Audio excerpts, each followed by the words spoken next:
በአሁኑ ሰዓት በዚች ምድር ላይ እጅግ ባለሀብት፣ እጅግ አነጋጋሪና ብዙዎች እንደ እብድ ወይም እንደ ታላቅ ባለራዕይ የሚመለከቱት አንድ ሰው አለ። ይህ ሰው ሌሊት እንቅልፍ አይወስደውም። እሱ ስለ ገንዘብ ብቻ አያስብም። እሱ የሚያስበው የሰው ልጅ ወደ ሌላ ፕላኔት ስለመውሰድ፣ በሰው ልጅ አእምሮ ውስጥ ቺፕስ ስለመቅበርና መላው ዓለም በፀሐይ ኃይልና በኤሌክትሪክ መኪናዎች ስለመሙላት ነው። እሱ ኤለን መስክ ነው።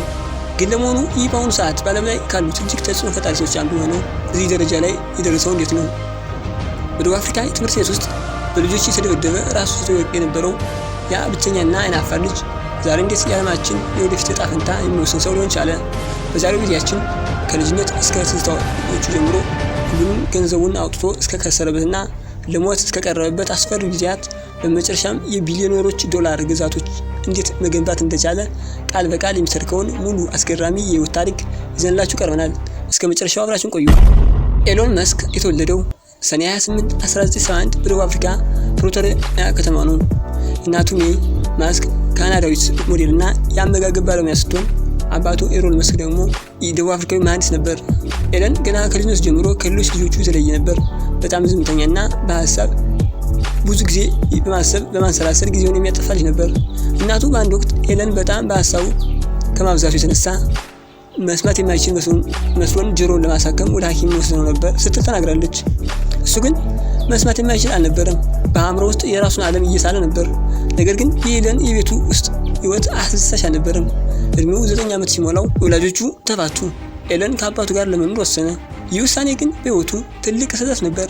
አባቱ ኤሎን መስክ በጣም ጨካኝ፣ በአእምሮ ሰዎችን የሚያሰቃይና አስቸጋሪ ሰው ነበር። ኤሎን አባቱን ሲያስታውስ በጣም መጥፎ ሰው ነው፣ ሊደረግ የሚችልን ክፉ ነገር ሁሉ አድርጓል እያለ በእንባ ይናገራል። ቤት ውስጥ የአባቱ ስቃይ፣ ትምህርት ቤት ደግሞ የልጆች ጥቃት ይጠብቀው ነበር። ኤለን በትምህርት ቤት ውስጥ ነርድ ወይም መጽሐፍ ብቻ የሚያነብ ማህበራዊ ግንኙነት የማይችል ልጅ በመሆኑ በልጆች ዘንድ በጣም ይጠላ ነበር። አንድ ቀን በትምህርት ቤት ውስጥ የተከሰተው ነገር የኤለን ህይወት ለዘላለም ቀይሮታል። የትምህርት ቤቱ ልጆች በደረጃ ላይ ሲወርዱ በድንገት ገፍትረው ጣሉት። ከዚያም ራሱን እስኪያጣ ድረስ መሬት ላይ አንከባለው ደበደቡት። አፍንጫው ተሰበረ፣ ሆስፒታልም ገባ። ይህ የደረሰበት ጉዳት እስካሁን ድረስ በአተነፋፈስ ስርዓቱ ላይ ችግር ፈጥሮበታል። ነገር ግን ኤለን በዚህ ስቃይ ውስጥ ተሸንፎ አልተቀመጠም። መጽሐፍት መሸሸጊያዎቹ ሆኑ። በቀን እስከ 10 ሰዓት ያነብ ነበር። መላውን የኢንሳይክሎፒዲያ መጽሐፍ አንብቦ ጨረሰ። በ10 ዓመቱ ኮምፒውተር መግዛት ፈለገ።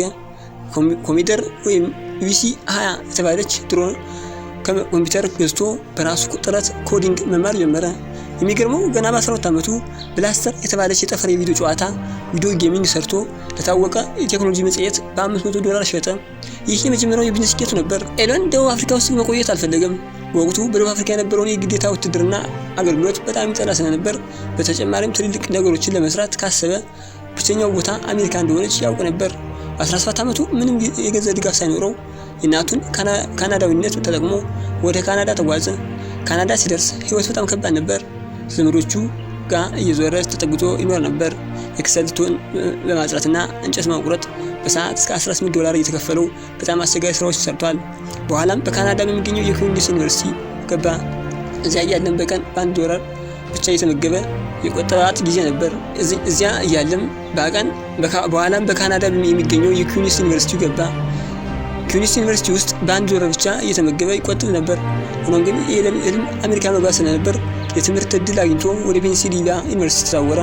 እዚያም በፊዚክስ እና በኢኮኖሚክስ የመጀመሪያ ዲግሪውን አገኘ። በ1995 ኤለን በታዋቂው ስታንፎርድ ዩኒቨርሲቲ ፒኤችዲ ትምህርቱን ለመቀጠል ወደ ካሊፎርኒያ መጣ።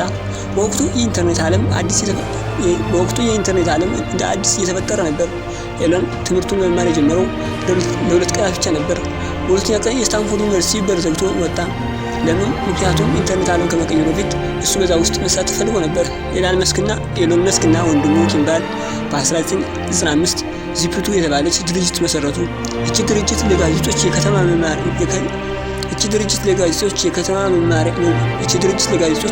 የከተማ መመሪያና የካርታ አገልግሎት መድረገጽ የምትሰጥ ነበረች።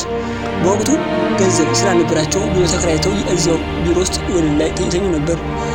ገና ለመታጠብ በአቅራቢያው የሚገኝ የበጎ አድራጎት ማህበር ይሄዱ ነበር። ኤለን በቀን 24 ሰዓት ሙሉ ኮድ ይጽፍ ነበር። ጥረታቸው ፍሬ አፈራ።